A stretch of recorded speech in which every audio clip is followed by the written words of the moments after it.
In this video, we're going to explore some primal movement patterns, some rolling patterns. It's possible that these were some of the first movements you did shortly after birth to gain an awareness of your core and try to roll yourself over.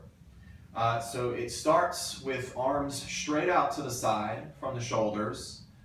Feet are relaxed and at about hip width. And you want to start by reaching across. And the main thing here is to just sort of let your head and neck stay really loose. Just kind of ragdoll head and neck.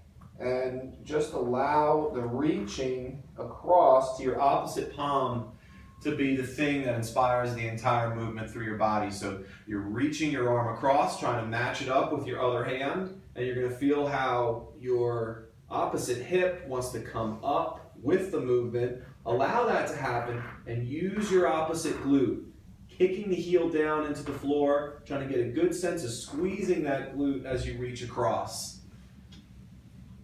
5 reaches to each direction. Again, trying to squeeze the opposite glute of the side you're rotating toward. And that should just happen automatically. If it doesn't, you may have to make it happen for a few.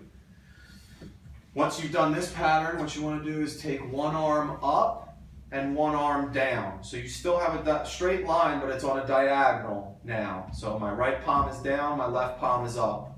What this does is gives me greater flexion when I go towards the right,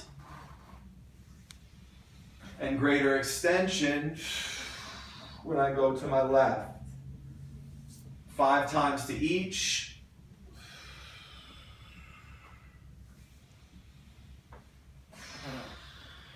And then you're going to switch your hands. So my left hand will go low, my right hand will go high, and I'll do that exact same thing.